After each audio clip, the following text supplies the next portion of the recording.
72 hours after the human ultimatum, the war was over. Not because of some final desperate battle, but because the alien coalition simply stopped fighting. Their military commanders, seeing the hopeless tactical situation, began surrendering their fleets one by one. Admiral Sang-Ho Park stood on the bridge of his flagship, now orbiting the captured Nexus Prime station. Through the viewports, he could see human ships patrolling the system, where alien vessels had once enforced their will on the galaxy. Final casualty reports. Sir, his aide announced. Sang-Ho reviewed the numbers with amazement. In the largest military operation in human history, they had lost fewer than 200 ships. The aliens had lost over 30,000 vessels, with many more captured intact. How is this possible? He asked himself quietly. His tactical officer overheard and answered, "Superior technology, better training, and perfect intelligence, sir. We knew exactly where their ships were and what their capabilities were. They knew nothing about our real strength." On the main screen, reports continued to arrive from human commanders across the galaxy. Captain Jae-hyun Lim had completed the neutralization of the Vorth military complex. Commander Yejin Choi had secured alien government facilities on 12 different worlds. Admiral Won-shik Kim was overseeing the peaceful transition of liberated human colonies back to Earth control. The transformation had been swift and complete. Systems that had been under alien occupation for years were now protected by human fleets. Trade routes that had been blockaded were reopening. Families separated by war were being reunited. But the most significant change was happening in the Galactic Council itself. Fleet Admiral Mi-young Kim walked through the corridors of the former alien command center, now converted to a human military headquarters. Her boots echoed on floors that had once known only alien feet. The symbolism was not lost on anyone. "Status report," she requested from her aide. "All major alien military forces have surrendered or been destroyed, Admiral. We're receiving cooperation requests from 17 different species that want protection treaties with humanity." Mi-young nodded with satisfaction. "And the former coalition leadership. Elder Vash has requested a formal meeting to discuss surrender terms. Sektar is still refusing to accept defeat, but his own people are starting to ignore his orders." The door to Mi-young's new office opened, and Hyunwoo Kim entered. The diplomat looked tired but pleased. His mission had succeeded beyond anyone's expectations. "The council is ready to reconvene," he reported. "This time in our facility, under our rules." "Good. Have they accepted our terms?" "Most of them. The Vorth are still being stubborn, but their military doesn't support continued fighting. Even Sektar's own admirals are telling him the war is over." Mi-young activated the main communication system. Her voice carried to human ships throughout the galaxy, and to alien government centers on dozens of worlds. "This is Fleet Admiral Kim to all forces. The military phase of this conflict is now complete. Human fleet commanders will begin working with local authorities to establish new administrative procedures. Any attempts at resistance will be met with immediate and overwhelming force." She paused, looking out at the stars where human ships now patrolled routes that had been controlled by aliens for centuries. "To the peoples of the galaxy, human and alien alike, I want you to understand what has happened here. Humanity never wanted this war. We sought peace, trade, and cooperation with our galactic neighbors. Instead, you gave us blockades, ultimatums, and threats of slavery." Her voice hardened. "You discovered that peaceful people are not weak people. When you forced us to choose between surrender and war, you learned what human determination looks like when it's focused on survival." In the reconstructed council chambers, now aboard a human space station, the surviving alien delegates gathered for what they knew would be a very different kind of meeting. The Great Hall had been redesigned with human efficiency in mind, lacking the elaborate decorations the aliens preferred. Hyunwoo entered the chamber and took his place at what had once been the alien leadership table. Around him, the delegates who had mocked human weakness just days ago now waited nervously for his words. Elder Vash spoke first, his forearms trembling slightly. "Ambassador Kim, the Morith Republic formally surrenders to human authority. We accept your terms without condition." One by one, the other species followed. The crystalline Helith, the insect-like Kethrin, even the proud aquatic Delphins announced their surrender. Only Sektar remained defiant. "The Vorth Empire does not surrender to inferior species," he declared. But his voice lacked its former confidence. Hyunwoo looked at the reptilian leader with something approaching pity. The Vorth Empire no longer exists, Sektar. Your fleet is destroyed, your colonies are occupied, and your government has been dissolved. You're not an emperor anymore. You're just a defeated commander whose own people have abandoned him. The truth of those words was confirmed when Sektar's own military attaché stood up. The Vorth Military Command formally surrenders to human authority. Former Supreme Commander Sektar no longer speaks for our people. Sektar stared in shock as his own subordinate signed the surrender documents. The last of the coalition leadership had fallen. With the formal surrender complete, Hyunwoo began outlining the new galactic order. Dr. Jinwoo Seo would head technology exchange programs, sharing human innovations with species that demonstrated peaceful intentions. Admiral Sang-ho Park would oversee the new security arrangements, with human fleets providing protection for smaller civilizations. Humanity offers partnership to those who want it, Hyunwoo explained. We will share our technology, our knowledge, and our protection with any species that commits to peaceful cooperation. But make no mistake about the consequences of betraying that trust. He gestured to the viewports where human ships could be seen patrolling the space around the station. You've seen what happens when you force humanity to go to war. We built 15,000 warships in secret. While you thought you were winning, we developed weapons and tactics that made your fleets obsolete. We executed the largest military operation in galactic history, with precision that your strategists still can't understand. The alien delegates listened in silence, finally understanding the scope of human capabilities. The galaxy is different now, Hyunwoo continued. For centuries, you've maintained peace through fear and oppression. Stronger species bullied weaker ones. Military might determine political power. That era is over. He stood and walked to the center of the chamber, addressing each alien delegation directly. Humanity offers you something better. A galaxy where disputes are resolved through negotiation rather than warfare. Where smaller civilizations are protected rather than exploited. Where cooperation brings benefits to everyone involved. Elder Vash raised one of his arms tentatively. And if we choose not to participate in this new order? Then you'll be left alone, Hyunwoo replied simply. We won't force anyone to join human civilization, but neither will we allow anyone to threaten the peace we've established. Attack our allies, and you'll face the same fleets that defeated the coalition. Crystal Neth made musical sounds of curiosity. What about reparations for the war? Reasonable compensation for damages paid over time in a way that won't destroy your economies. We want partners, not bankrupted enemies who will seek revenge. As the meeting continued, the scope of the changes became clear. Trade routes would be reopened under human protection. Disputed territories would be administered by joint committees. Military limitations would prevent any single species from threatening galactic peace again. But perhaps most importantly, the psychological balance had shifted permanently. The species that had considered themselves humanity's superiors now understood that they had been wrong. Humans weren't weak or naive. They were patient, intelligent, and when finally pushed to war, absolutely devastating in their effectiveness. As the delegates filed out to return to their homeworlds and explain the new reality to their people, Hyunwoo remained in the chamber. He looked out at the stars through the great viewport, thinking about the future. His wife Sojin and daughter Minji were safe now. The human colonies were free, the blockades were ended, and trade was resuming. It had cost enormous effort and resources, but humanity had secured its place in the galaxy permanently. The peaceful species had finally gone to war, and in doing so, had ensured that such a war would never be necessary again. The galaxy would remember the lesson for generations to come. Never mistake human patience for human weakness. Because when humanity finally stops talking and starts fighting, the results are beyond anything their enemies can imagine. The reports kept flooding into the Galactic Council chambers on Nexus Prime. Each new message brought worse news for the alien coalition. Their military commanders were sending desperate requests for reinforcements to face human fleets that appeared from nowhere and vanished just as quickly. Sektar paced back and forth in front of the main display, his scaled hands clenched into fists.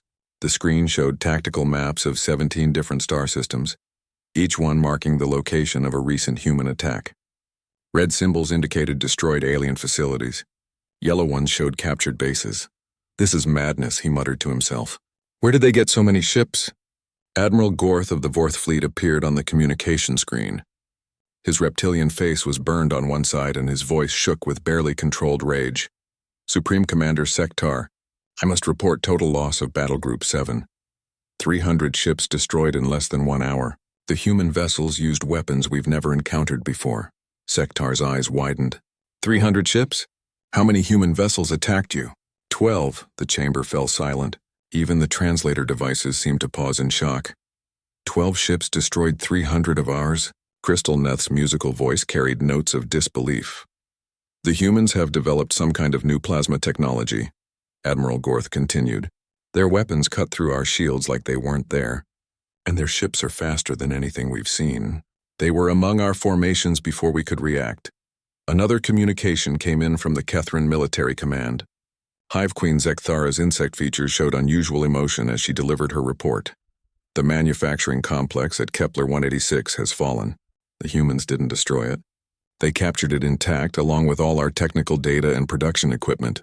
Captured it how? Sektar demanded. They used some kind of boarding technology, small projectiles that penetrated our hulls and released mechanical soldiers inside our ships. Our security forces were overwhelmed in minutes. The council chairman, an elderly Morith named Elder Vash, raised one of his 4 arms for attention. How many systems have reported human attacks? His aide consulted a data pad with trembling fingers. 47 confirmed strikes, Elder Vash. Reports are still coming in from outer sectors. 47? Elder Vash's voice cracked with age and shock. How is this possible? Our intelligence reports indicated total human fleet strength of perhaps 200 vessels. Hyunwoo Kim stood up from his place at the human delegation table. Every alien eye turned to him as he walked calmly to the center of the chamber. Your intelligence was wrong, he said simply. You've been fighting our patrol fleets and colony defense forces. What you thought was our entire navy was maybe 5% of our actual strength. The chamber erupted in angry voices and denial. But Hyunwoo continued speaking. For 3 years, you've been sieging our outer colonies while our main shipyards worked around the clock. We built our fleet in hidden facilities that your scouts never found. We trained our crews on tactics specifically designed to counter your weaknesses. Sektar stepped forward menacingly. You're bluffing. No species could hide a fleet large enough to threaten the entire coalition. Hyunwoo smiled sadly. You made the same mistake that every galactic civilization makes. You assumed humans think like you do. You build ships slowly and carefully, following ancient designs and traditions. You train crews the same way your ancestors did thousands of years ago. He gestured to the tactical displays showing the ongoing attacks. Humans don't follow traditions when our survival is at stake. We innovate, we adapt. We find new ways to solve old problems. On the display screens, new reports were arriving every few minutes. Captain Jaehyun Lim was leading a bombardment fleet against the Vorth homeworld's orbital defenses. His 20 ships faced 2,000 alien defenders, but the outcome was never in doubt. Enemy shields collapsing, reported Jaehyun's weapons officer. Our new plasma cannons are overloading their defensive systems. Continue bombardment, Jaehyun ordered. Target their military facilities only.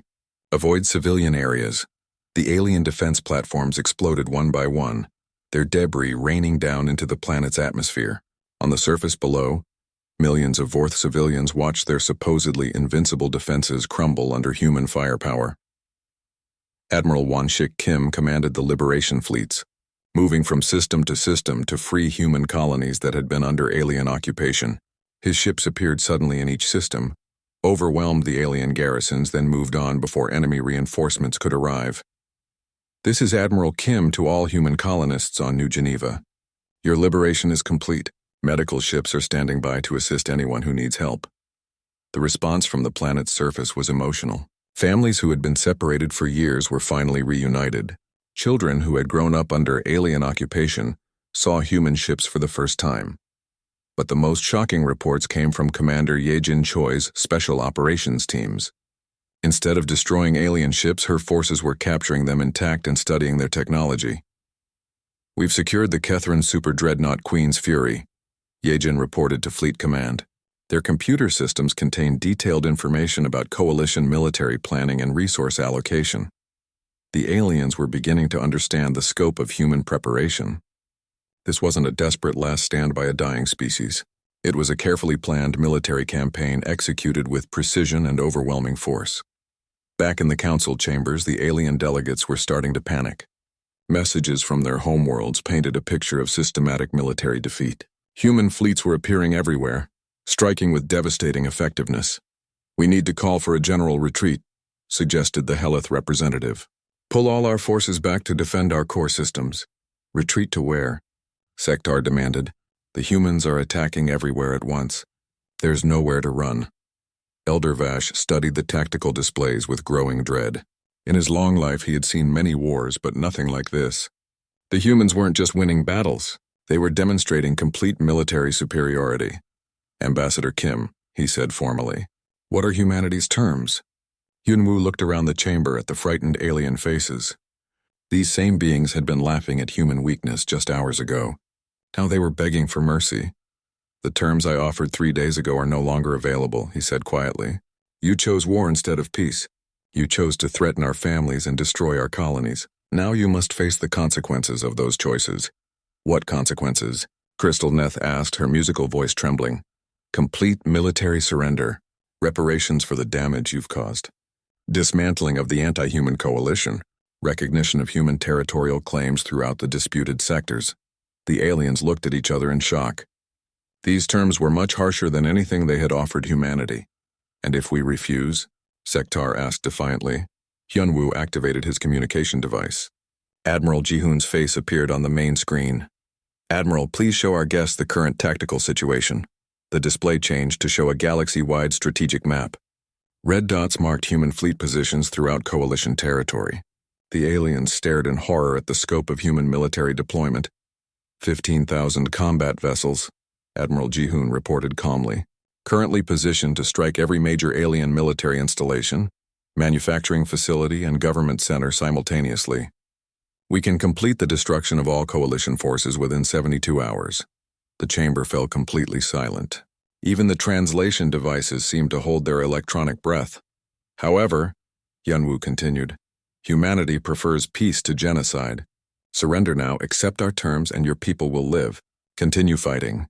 And we will demonstrate exactly why peaceful species are the most dangerous when they finally decide to go to war."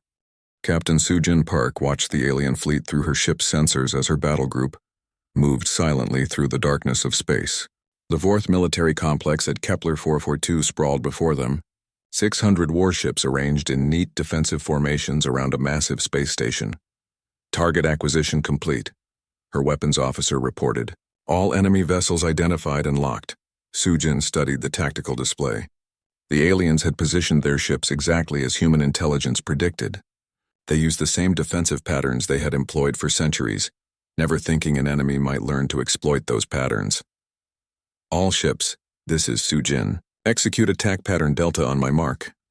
She looked around her bridge at the young crew who had trained for this moment. "Remember, speed and surprise are everything. Hit them before they can react."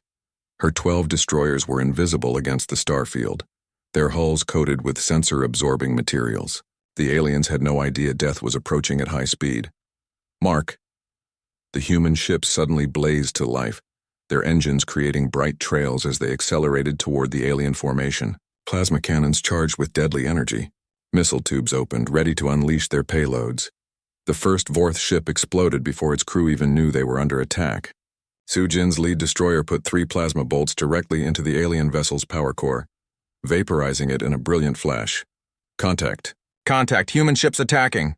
The panicked alien communications filled the radio spectrum as the Vorth fleet tried to respond to the sudden assault. But human ships were already among them, moving too fast for the cumbersome alien vessels to track. Sujin's destroyer weaved between enemy ships, her guns firing continuously. Each shot found its target, punching through alien shields like they were made of paper. "Their shields are collapsing faster than expected," her tactical officer reported with excitement. "Dr. Tayman's weapon modifications are working perfectly." The battle was over in 18 minutes. 600 alien warships reduced to burning debris, while all 12 human vessels remained undamaged.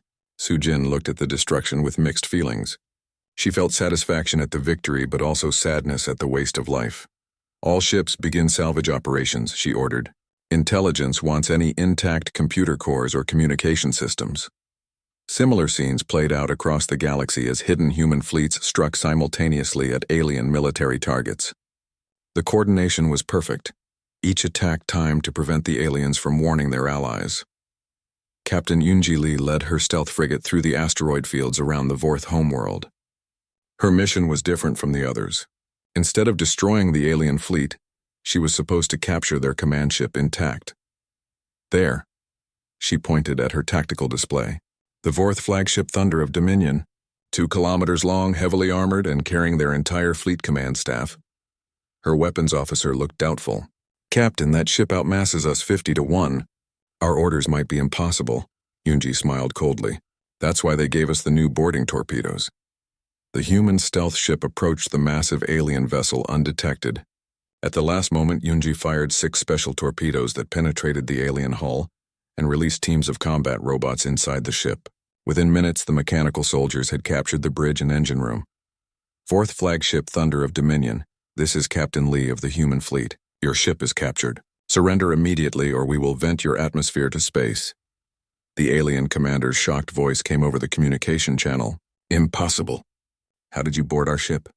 "Human technology," Yunji replied simply. "Something you might have learned about if you had chosen peace instead of war." On the other side of the galaxy, Commander Won-Shik Kim was leading the assault on a major Kethrin manufacturing world. His fleet of 30 ships faced over 800 alien defenders. But the humans had advantages the aliens didn't understand. Their weapons can't penetrate our new shields, his tactical officer reported as alien energy beams splashed harmlessly against their defensive barriers.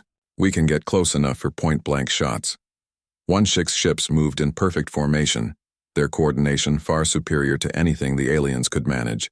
Human crews had trained together for years, learning to fight as a unified force rather than individual ships.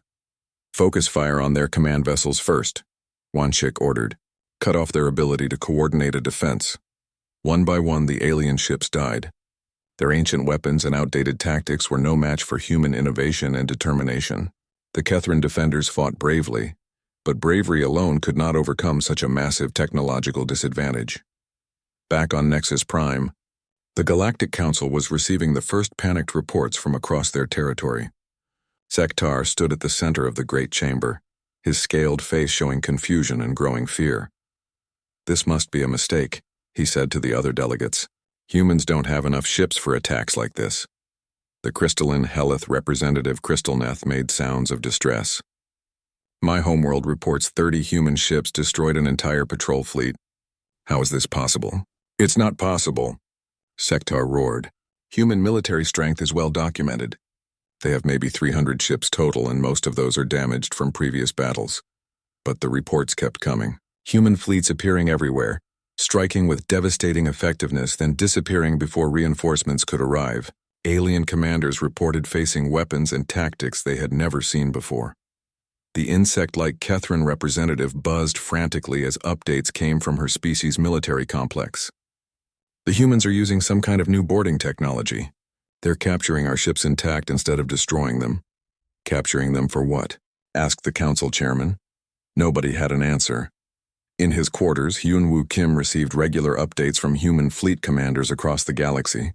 Each report brought news of another victory, another alien stronghold captured or destroyed.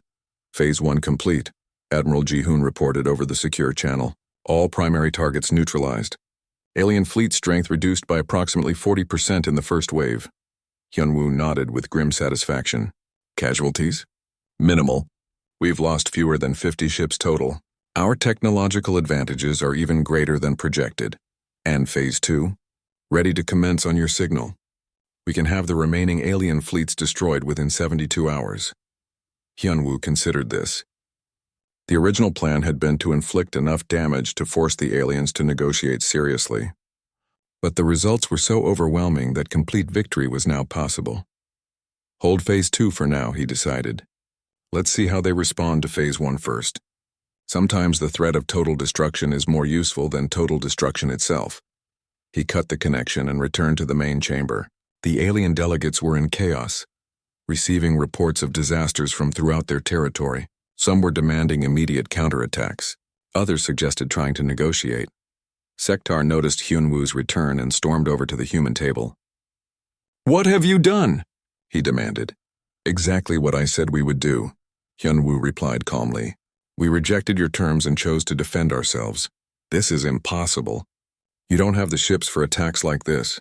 Hyunwoo looked up at the angry alien with peaceful eyes. You've spent 3 years fighting what you thought was our entire military. You were wrong. What you've been fighting was just our advance guard buying time for our real fleet to prepare. The chamber fell silent as the implications sank in. How many ships do you actually have? Crystalneth asked in her musical voice. Enough, Hyunwoo said simply. The question now is whether you want to find out exactly how many. Admiral Ji-hoon Lee stood in the command center of the UES Sovereign, watching dozens of tactical displays show the positions of alien fleets across 17 star systems. The ship was massive, larger than anything humanity had built before the war. Its hull was dark gray, designed to absorb sensor sweeps and remain hidden in the void of space.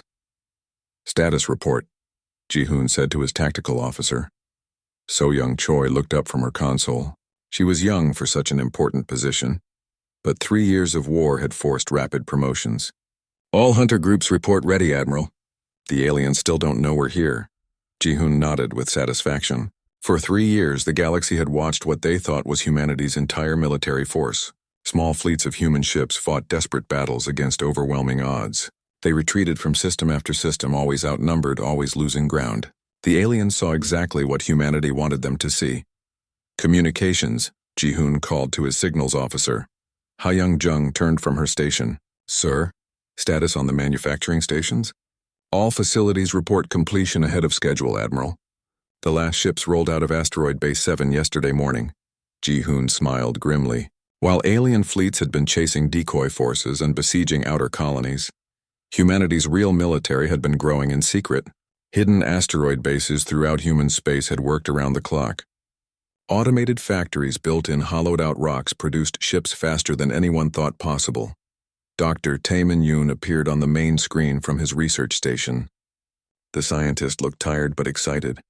Admiral, the final modifications are complete. Every ship in the fleet now carries the new systems. Explain it to me again, Doctor, Ji-hoon said. Taemin's face lit up with enthusiasm.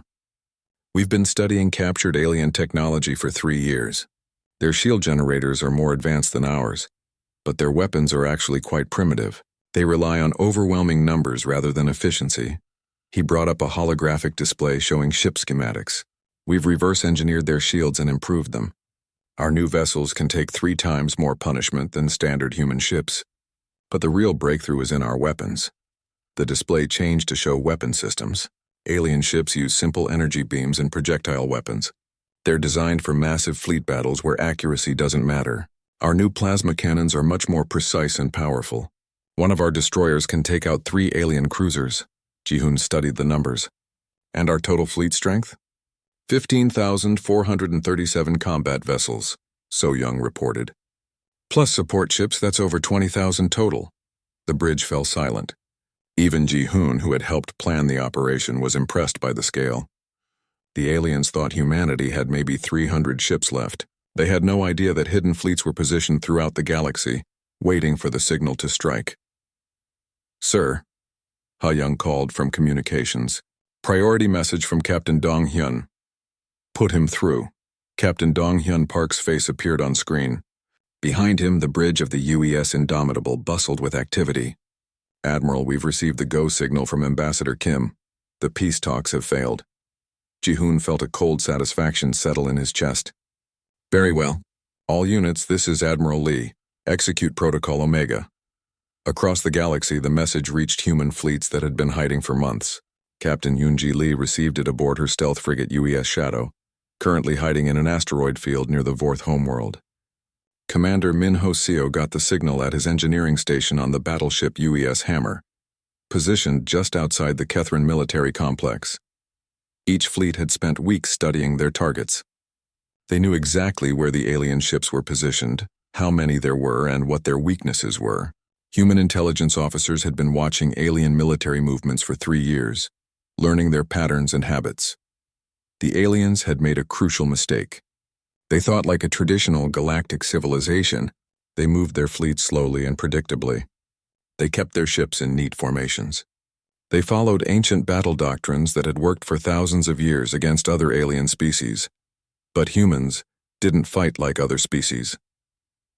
Captain Sujin Park commanded Battle Group 7, hidden in the outer system near Kepler 442. Her 12 ships were positioned around a major Vorth military base.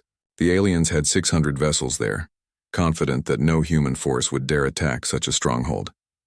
"All ships report ready," her tactical officer announced. "Very good," Sujin said calmly. "Remember, we go in fast and hit them hard. Don't give them time to organize a response." Her ships were the new Hawk-class destroyers built specifically for this mission. They were smaller than traditional human vessels, but much faster and deadlier. Each one carried enough firepower to destroy ships 3 times their size. Meanwhile, at Manufacturing Station Delta, Chief Engineer Won-Shik Kim was overseeing the final preparations. The station was built inside a large asteroid, invisible to most sensors. For 3 years, it had been producing ships and weapons around the clock. "How many total units have we produced?" Won-Shik asked his assistant. 15,000 combat vessels, sir, plus ammunition, spare parts, and support equipment for a 5-year campaign. Won-Shik shook his head in amazement. When the war started, humanity's entire space navy consisted of maybe 50 ships, mostly explorers and cargo vessels hastily converted for combat. The aliens had laughed at such a pathetic force. They weren't laughing now because they didn't know the truth yet, but they would soon. Back on the Sovereign, Admiral Ji-hoon was coordinating the largest military operation in human history. Tactical displays showed friendly units throughout the galaxy, each one moving toward their assigned targets. "Estimated time to first contact?" he asked. 6 hours, 14 minutes, So-young replied. "Captain Sujin's group will hit the Kepler station first." Ji-hoon nodded. The timing was crucial. They needed to hit multiple targets simultaneously to prevent the aliens from warning each other. Once the attacks began, they would have maybe 12 hours before Alien High Command realized what was happening. "Sir," Ha-young reported, "we're receiving confirmation signals from all fleet groups. Every unit is in position and ready." "Excellent." Ji-hoon looked around his bridge at the young officers who would help him change the course of galactic history. Most of them were barely out of the academy when the war started. Now they commanded the most advanced warships humanity had ever built. "Open a channel to all ships," Ji-hoon ordered. "Channel open." "Sir?" Ji-hoon's voice carried to every human vessel hiding throughout the galaxy. "This is Admiral Lee to all units. For 3 years we've watched our colonies burn.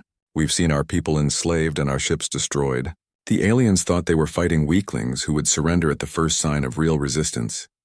He paused, looking out at the stars where his enemies waited in their overconfident formations. Today, they learn the truth about humanity. Today they discover what happens when you back a peaceful species into a corner and give them no choice but to fight. "All units, execute your orders. Show them what humans can do when we stop holding back." The channel closed, leaving 15,000 human ships ready to spring the largest trap in galactic history.